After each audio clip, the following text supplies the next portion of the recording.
Welcome,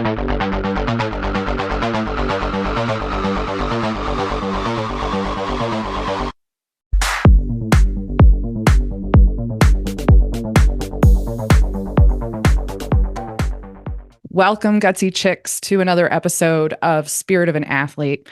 Thank you so much for listening or watching on YouTube. Today, I have Dr. Laurel Mines from Bay Laurel Athletics joining me. She is a doctor of physical therapy as well as a mental performance coach. This combination you're going to get to see is absolutely amazing. She understands physically what's going on and how to get you to peak physical performance and, of course, get you out of injuries, but also teach you how to use your mindset and maybe some of these roadblocks that we don't see to get you to peak mental and physical health, which as an athlete is the utmost. That's the pinnacle. That's where we want to get to. She's going to demonstrate, using me as the guinea pig, what she does with her athletes to help them to get to their peak performance. We also talk about the 4 pillars of physical performance, which you'll hear. I screwed that one up. I was like, it's just the 4 pillars of performance. No, that's physical performance. She had a breakthrough with me. The breakthrough came in our pre-interview conversation, and I put it into practice. And you're going to get to hear how it plays out for me and ultimately what it did for me. It was phenomenal because even as I'm recording this after we recorded, I'm still experiencing what you'll discover in this episode. I'll leave it at that. Go enjoy Dr. Laurel and I talking about mental and physical peak performance. Today, I'm talking with Dr. Laurel Mines from Bay Laurel Athletics. Thank you so much for joining us today, Laurel.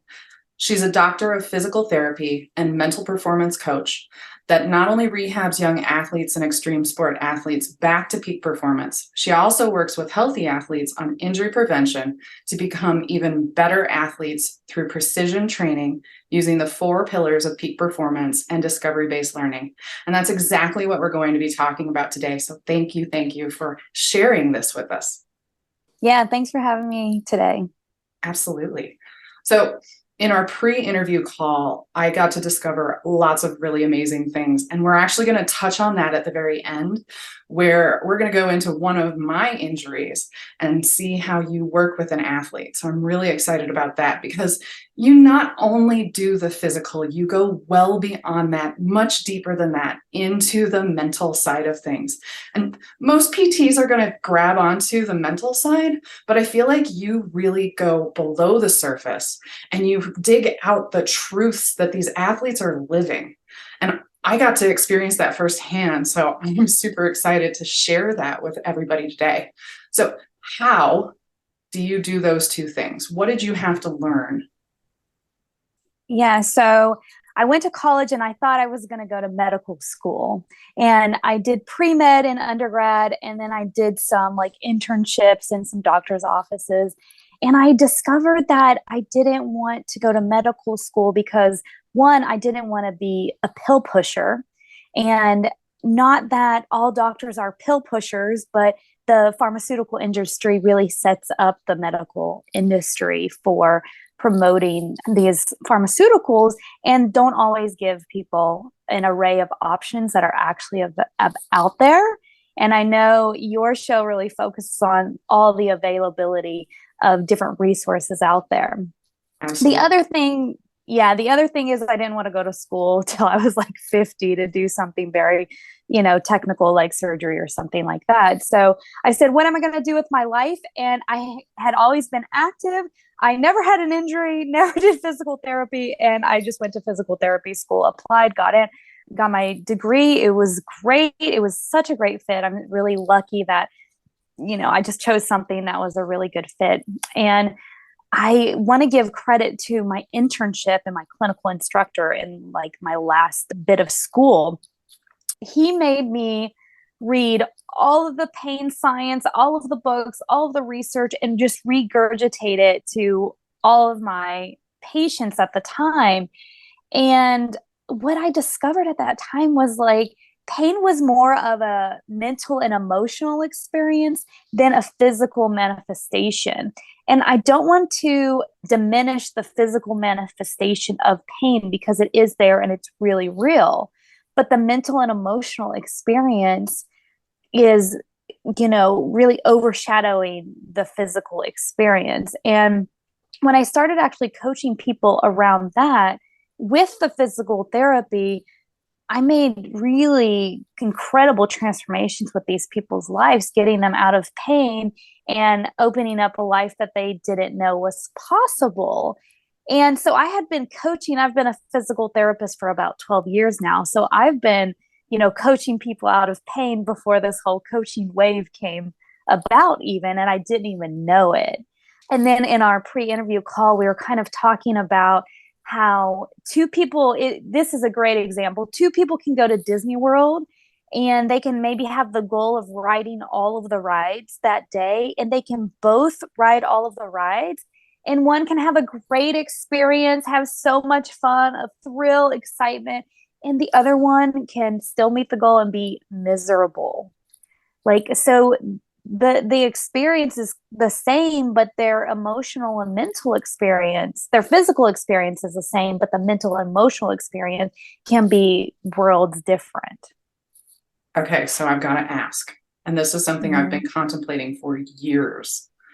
It's the chicken and the egg. Does the mental emotional state create injury, or does injury create the mental and emotional state? You're not going to get a clear answer to that question because it can be either or, it can be both. So you can have this mental and emotional state that continues to be provoked in your life from different events and different things. So you could have this ongoing mental emotional experience running in the background of your life, and then an injury can bring that up. Mm-hmm. But then also being in that mental and emotional experience can actually set you up for other injury too. So there is kind of two pathways for that. Of course there is. That's why it's the chicken and the egg. We talked about the 4 pillars of peak performance. Yes. Can you share those with us and kind of give us examples of each of them? Yes. So I'm going to share them. And then there's also a free download that I'm making available. So please grab that. The link will be in the show notes, people. Yeah. So the 4 pillars that we're talking about is, the internal factors of the athlete. And so there are 4 pillars. The first one is physical performance. Second one is skill. Third one is strategy. And the fourth one is mental performance. So these 4 pillars, these are 4 ways you can develop any athlete: physical performance, skill, strategy, mental performance. And what these things do will, one, prevent injury, but also set someone up for performing at their peak. So they'll prevent injury and promote peak performance. Nice. Okay. So the physical seems like it's the most obvious, but there was something that we talked about in the pre-interview call that I was like, oh yeah, we definitely need to touch on that, which is equipment. Yeah. So we kind of dove into one section with the 4 pillars. Yes. So the equipment is an external factor, and then the 4 pillars are the internal factors, right? Yes. So the external is 2 things. It's the right equipment and that the right equipment fits right. So it seems like a no-brainer, but we have to be careful that we're really looking at this, especially for young athletes who are growing and developing. The equipment needs to fit right. And if it doesn't fit right, then it can automatically set you up for injury and then prevent you from being able to perform at your peak. And we talked about kind of 2 different things. We talked about tennis and softball. These are great examples. And yeah, you need a tennis racket for tennis, not any other kind of racket. And then you need the tennis racket to fit right. Like if it's too heavy, it's automatically going to set you up for elbow, wrist, hand, shoulder injuries and overuse injuries, just like the bat size in softball is like really important. So you want to make sure the equipment is fit right and you have the right equipment to decrease your risk of injury, set you up for good performance. And then the other thing we talked about, which I love talking about, is sports specific shoes. Oh my gosh. So there's so much technology out there in sneakers, and I just love it. And it's so important to have the right sports specific shoe. And we'll keep with the tennis softball theme. Mm-hmm. When we talk about tennis, you need shoes designed for tennis because it is going to have the lateral support. So it's going to prevent you from spraining your ankle. If you have running shoes, it doesn't protect that lateral support, the right and left support. So you're already going to be set up for injury and ankle sprain, knee problems from that lack of support. And you had a great example from softball. So I'll let you take that away. When my softball players come indoors and they are wearing tennis shoes with mesh uppers, all of a sudden I'm like, okay, first off, if you're a pitcher, you're going to blow through your toe right away. The material will be gone. You ruined your shoe. But two, you're just sliding all over that surface. It's not holding you in place. So when I have athletes come in, my welcome packet for them it specifically says, buy turf shoes. And if you don't have turf shoes, wear rubber cleats, because all of them have the leather upper, which keeps their foot in place in their shoe. And that's critical when you're moving dynamically like a softball player or even a tennis player. Mm-hmm. Yeah. So when you don't have the right equipment and it's not set up right, you're working about 60% against the equipment. 60% people. Yeah. And you can make up for it with the physical performance, but you're going to be working really hard, right? And if your skill is really good, you can, override this equipment. When the equipment is working for you, is working actually about 5%, but it's in your favor. So it's, a really important part of the equation. The other part of the equation that's so crucial is the mental performance is about 80%. And we're going to get into that in this conversation. So Yogi Berra was right. Yes. Oh, I love his quote. I truly love his quote. 80% of the game is half mental. I think that's what he says. Mm-hmm. And it's so true. Yeah. Okay. So if they don't have the right equipment, it affects all four pillars of the internal, or does it only affect the physical and the mental, or just the physical? Is there a correlation? Yeah. So we think about the equipment and the athlete, they come together and they're one, right?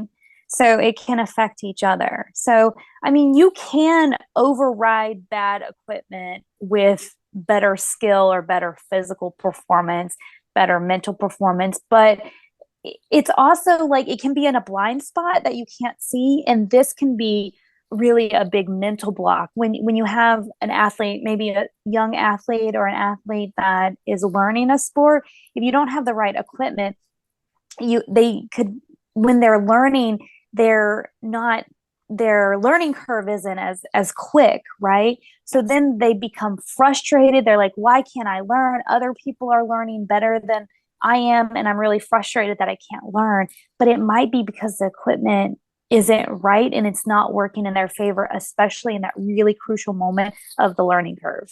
Yeah. I see this with catchers in softball often. Mm-hmm. If, for instance, their mask or their chest protector is just too big and it's flopping all around, they're like, I can't do this. And I'm like, yeah, of course you can't do this because you can't see. If your mask is dangling over your eyeballs, it's just not going to happen. And so helping them to adjust the equipment, or even let their parents know, hey, we need to get better equipment, or their coaches know, hey, there are better options. And finding cheap equipment is also still an option. You can go to Play It Again Sports. They exist all over the United States. That one's always an option. And secondhand on Facebook, phenomenal. I especially suggest to my parents who are catching for their daughters as pitchers, you guys need equipment so that you're protected. So I don't feel like I have to go get ice every 2 seconds for you.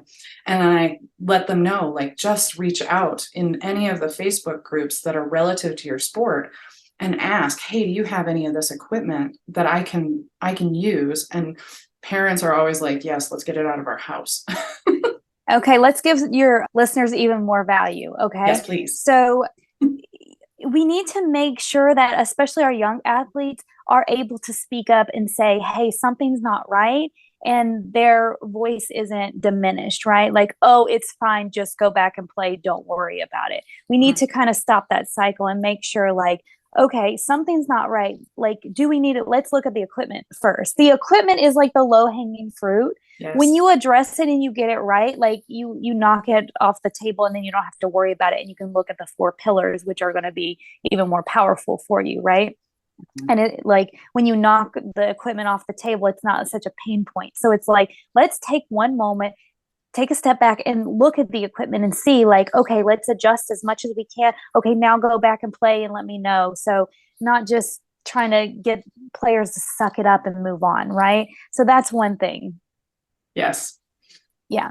The other thing is, with your used equipment is great. And some of it, with kids growing, especially our young athletes, like, or like if you're new to a sport and you don't want to invest in a lot of equipment, used equipment can be really great. So with that, what I like to do is tell people, go to the store, try on the different shoes, the different brands, try on the different equipment in different brands, and write down, like, in a note on your phone, like, what size shoe for what brand and what all the equipment with all the different sizes and specs on them, and then go out and look for the same equipment on a better online deal, or a secondhand, and so you can really match it up. So you can use just trying things on in the store as your advantage, and then go out and buy cheaper equipment. If you just buy cheaper equipment and you don't get any of this sized right, it can be that pain point, and then you end up actually spending more money, because then you have to buy double equipment, and you can't, like, return the used equipment right at that point. Totally. Yeah. Yeah. Equipment is just like jeans, and women know this, especially if you're athletes. No jean fits the same. No piece of equipment is going to fit the same from one version to the next. You might be a small in one size and a large in another size. The sizing is not universal, unless, of course, it's in centimeters. For some reason, SI got it right. Which, yeah. I'm speaking from an engineer perspective. For some reason, in our US sizing, we decided to throw our own version of sizing at things. Why not just stick with, inches or centimeters? One example is, I went to buy some climbing shoes for rock climbing. Yep. And I went to the store and I tried on all these every single brand. I wore a different size in, and I wrote them all down. And then I think I went online and shopped around, because I love a good deal. So I went online to shop around for the best deal out there, and I got some really great climbing shoes, but it was incredible. I literally wore 4 different sizes. Let's go back to the 4 pillars, internal athlete 4 pillars. So physical, skills, mental, and what was the 4th one? Because I keep forgetting it. The strategy. Oh, of course. Yeah. That's why. So the skill and strategy, I really leave up to the coaches, right? I do more of the physical performance and mental performance. I do teach a beginning tennis class at Stanford, so I dive into the skill and the strategy in tennis. But in Bay Laurel Athletics, in my work, I really focus on the physical and the mental performance. And this is where we were talking about before, the physical performance. There's 6 ways we can develop athletes. I'll go ahead and throw those out there. There's flexibility, strength, stability, agility or coordination, endurance or stamina, and then power. So I evaluate my athletes and make sure, like, I see where they're strong, where they're weak, and then help them to develop the weakness. Because if they have a deficit, then it's, 1, automatically going to set them up for injury. And then 2, it's going to prevent them from performing at their peak. And basically, if you just train over deficits, like you're just training over deficits, it's going to reach a ceiling, and you're never going to really be able to push past. And it might clear up a little bit of the deficit, but not completely, unless you actually do an evaluation, look at it, and then train the thing that needs the most training. And of course, everyone loves to train the thing that they're good at and they love.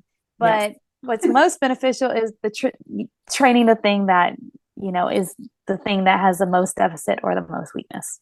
And that's what most parents, when they're taking their kid to lessons or someone like you, they want the deficit fixed. Mm-hmm. Whereas player wants the thing that they're good at to be enhanced. Is there a give and take there? So I focus on all 6 of them, but I just calibrate it, right? So I calibrate like, okay, you need more power, but your agility is good. So we're going to spend more time on power and then spend less time on agility work because you're actually good at it. But we're not going to not work on that, all together. We're going to, right? Yeah, we're just going to calibrate and work on some things more than others. The thing is, power is one of the things that's most underdeveloped in the physical performance, and it will save you from a ton of injuries if you actually train power in the right way. What's funny is I learned after I was done playing college sports and high school sports that all of the sports that I played were power sports. And now I'm a power lifter, and I'm like, well, how come? And what if I would have trained like a power lifter or a power athlete when I was in high school and college? How would that have changed my game? Oh my gosh. Looking at it now, like I'm in my 40s and I can still pitch 65 miles per hour because I'm doing power sports. Mm-hmm. Yes, you can't stress that one enough. Yeah. Yeah. Do you want to tell us a little bit more about your knee? Okay. You want to go there? Yeah, let's go there. All right. So back in high school, I injured my knee to the point where I had to have ACL reconstruction. And it created a lot of chaos in my life because I was set up for a college scholarship. And as soon as I blew it out, they were like, nope, no more college scholarship. I lost that opportunity. And I ended up going on and playing in college again. But 2 years later, my sophomore year of college, I had to have my knee scoped because it started to develop some more issues. And now here I am powerlifting and pitching to my softball athletes. And my knee hurts when I'm pitching. And it sounds like bubble wrap when I'm doing squats for powerlifting. How in the world would you help me to make this better? And just so you guys know, she's already helped me and it's already helping. Yeah. So in our first conversation, you told me that you had this knee that was a problem because of this history that you just described to us. And that it seems like you're just going to have this knee problem forever. Is that what it seems like? Yeah. I mean, again, I'm in my 40s and it's gone away and it's come back and it's gone away and it's come back and it's always the same knee. It's my left knee and it's, it sounds like bubble wrap. And when I pitch, it hurts. So yeah, it just continued. Yeah. So you're just in this cycle of like the knee gets better and bad, better and bad, better and bad. And that's just your life, right? That's the life that you live. That's the life I'm leading. Yeah. And you asked me, is this a physical problem or is it a mental problem? Or is it both, right? Or both. Yeah. Yeah. So to see if it was a physical problem, we'd have to actually test these, 6 things for the physical performance. And we're not going to do an evaluation here on the screen today. So we'll dive into the other part and see if there's any mental things. So you said that you have a lot of noise in the knee. Mm-hmm. So there's this bubble wrap noise, physical and auditory sensation that you're experiencing, right? Yeah. And every time I hear it, I'm just like, oh, it doesn't hurt when that happens, but ew. It's just this auditory reminder that something's not quite right in there. Yeah. So you have this sound of your knee and it reminds you of something that's not right in the knee. Mm-hmm. And tell us what's not right in the knee. You can kind of backtrack a little bit. You told us a little bit, but you can, so review that. I had surgeries. I had 2 surgeries on that knee. And, that kind of kicked off the not rightness of my knee. Mm-hmm. And going forward, it's just been this continuation of, I've got that pain every once in a while. And it doesn't quite feel like it's supposed to. It doesn't. Yeah. And again, that auditory, that bubble wrap, and parents, I know you know this sound. That bubble wrap sound is just a constant reminder of that's not how it's supposed to be. It shouldn't sound like that because my right knee doesn't sound like that. None of my other Yeah. joints sound like that. And they've all been used and abused over the 42 years of my life. Yeah. And so this bubble wrap sound of your left knee actually started when you blew out your knee in high school and had your ACL replaced and lost the scholarship. Yeah. And then what was that like to have your knee blown out, surgery, and losing your scholarship? What experience was that like for you? It was immediately devastating as I was sitting on the floor. So it happened during volleyball season, which I knew I wasn't going on to college to play volleyball, but I had partially torn it in softball before volleyball season started. But I just had this kablooey spike on this girl. It was amazing. I'm watching her like back off. And as I hit the floor, I hit the floor. So my knee subluxed and I'm sitting on the floor and all I'm thinking is, there goes my scholarship. I knew right away, immediately. Like it wasn't just the sensation of the pain of what was going on because I'd fractured bones. I'd stretched my MCL, pinched my LCL, tore my ACL, tore my meniscus. There was a lot going on in there. And, immediately I just knew like this is a major injury and my whole life is about to change. Yeah. So you were having this heightened experience where you played this play, which was amazing. And immediately after that joy of having this amazing play, you hurt your knee and it was disappointing and devastating because of you knew you were going to lose your scholarship. And then you actually did lose the scholarship. Yep. Yeah. Yeah.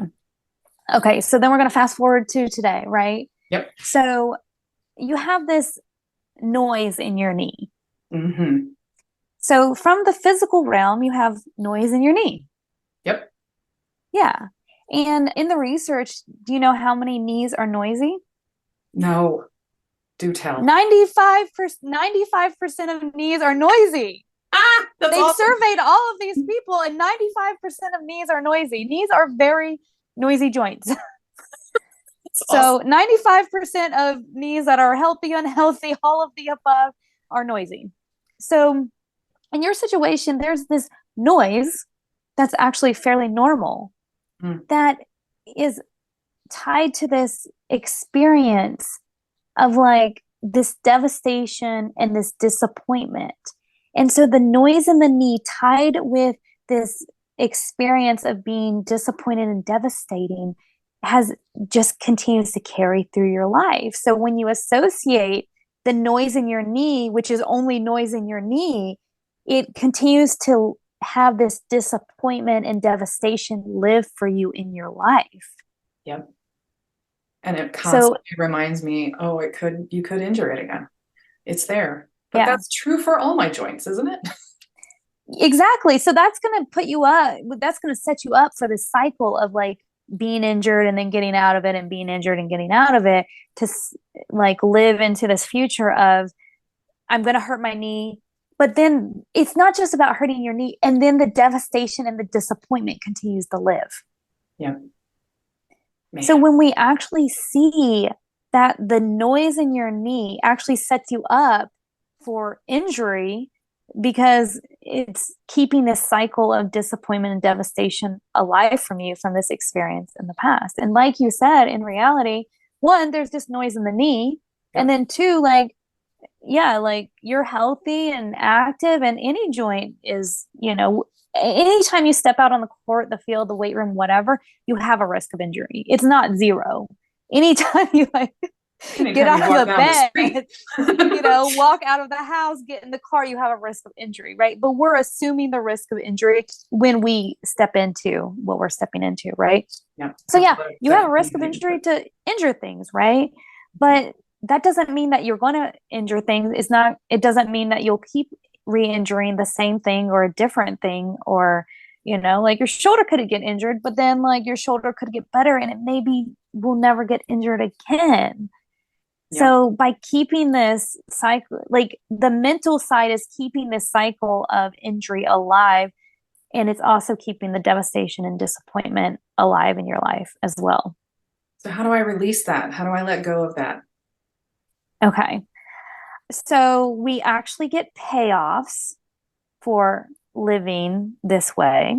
So can you think of a payoff that you would get for living with the knee is noisy and it's always going to be a problem and it's just going to be re-injured, and like you get a benefit out of that? Well, it makes me more conscious of how I walk down the stairs and off curbs, and it makes me more conscious of how I want to keep that leg strong and Yes. keep that joint supple so that I can continue to live and do powerlifting in particular right now for me. This is great. Yeah, this Right? is great. So you get to be in control over your knee. You get to be in control of your life. You get to be right about your life.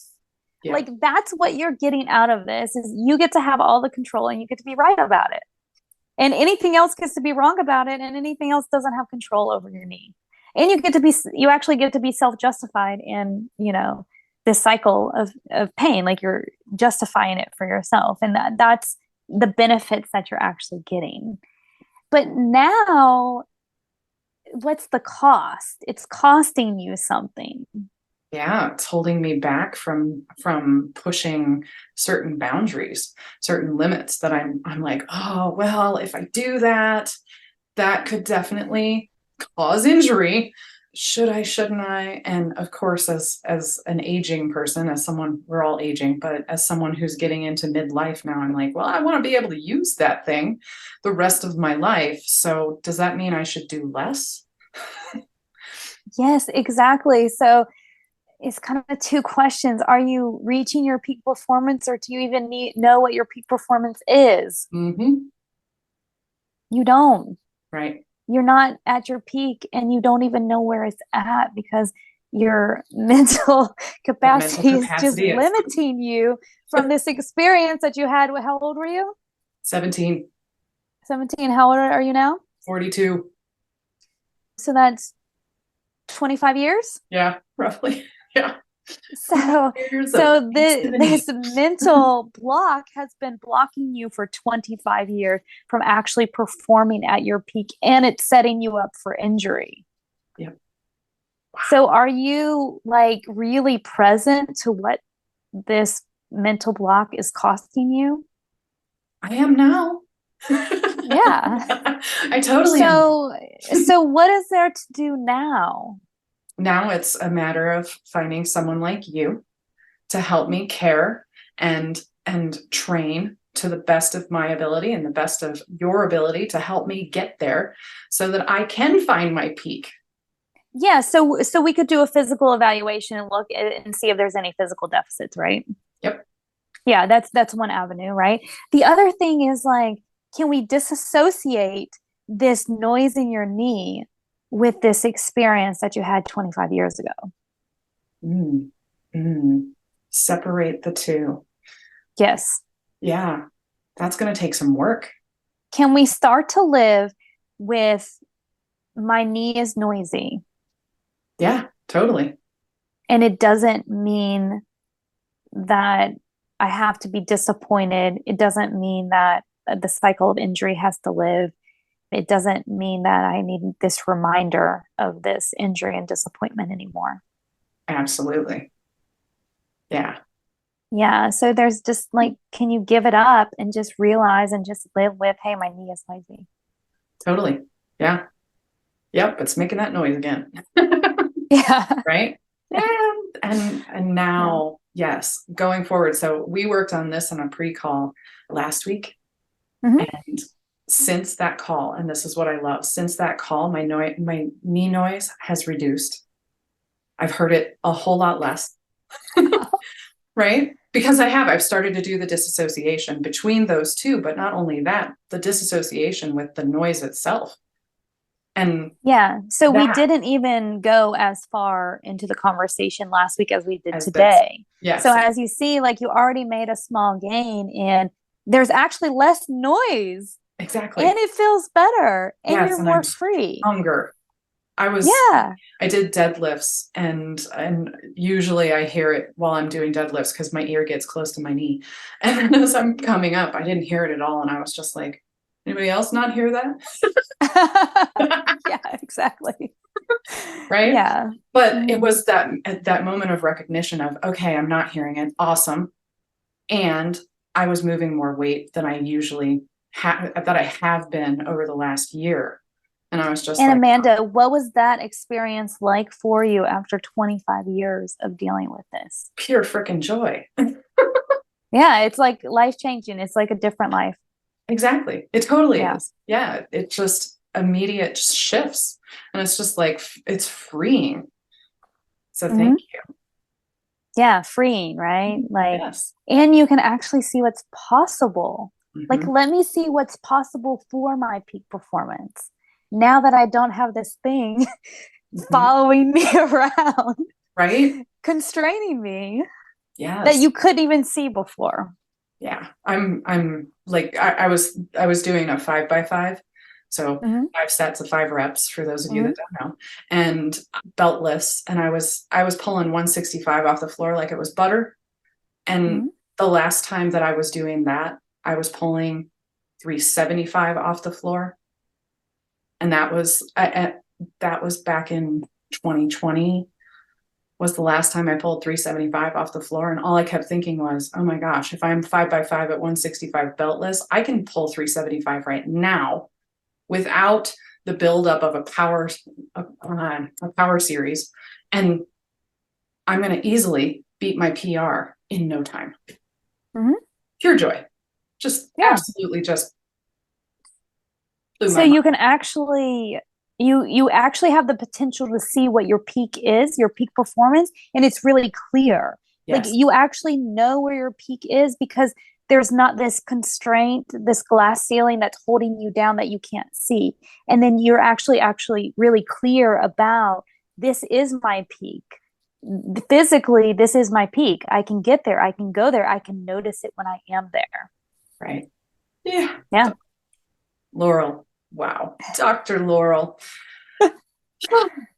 Thank you. Yeah. I Thank mean, you I'm for, inspired by the work that I do just because of the breakthroughs that my clients get. It's really incredible. that's what it's about. That's why we do what we do. I mean, if we aren't inspired by the work that we're doing, then we gotta shift, right? Huh. Hmm. So yes, thank you so unbelievably much for helping me with my knee and sharing all of this with everyone who's listening, because they just got to see a beautiful way of assessing the mental side of an athlete and helping them through that process and getting them to a place where their mental game can now find its new peak as well. Oh, Hmm. it's beautiful. Okay, where can everybody find you on the interwebs? And do you have a special offer Yes. for them? Yeah. So you can find me on my webpage. That's the easiest way to find me. It's baylaurelathletics.com. And all of my information is there. You can call me, text me, email me, sign up for an appointment. And I do have a discount code that will be in the show notes. It'll be $600 off a mental performance coaching program. It's a 6-week program. And we go through some of the same things like, Amanda and I did here today, but a deep dive, and it's very personalized just for you.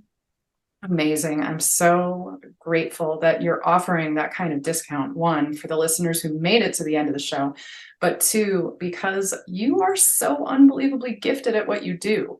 I've only seen the mental side of things. I can't even imagine what it would be like to work with you on the physical side of things. I think you would just blow my mind even more. So thank you.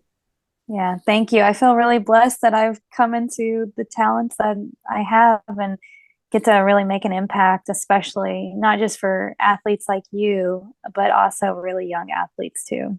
Young athletes, extreme sport athletes, even Hmm. your college students at Stanford who are learning how to play tennis Yeah. and And then prevent. I also call them the forever athletes that are a little bit older that wants to just do It's their me. sports forever. It's Yeah. me. Yeah. Awesome. Laurel, thank you so much. You guys go find her at baylaurelathletics.com, and you will see all of that in the show notes. Thanks for listening. Thanks for listening to Spirit of an Athlete podcast. If you're struggling with your own gut issues and want more direction, you can get an initial body scan from Amanda at bodywhisperhealing.com. In 20 minutes, you can find out what's wrong, get clarity, map the path forward, and get on track to get back in your game. If this episode hits the spot, please let us know by rating, reviewing, and sharing it with a friend. Subscribe now to hear more inspiring stories from other female college athletes who overcame their health issues. Want more, Amanda? Get inspired by finding more at bodywhisperhealing.com.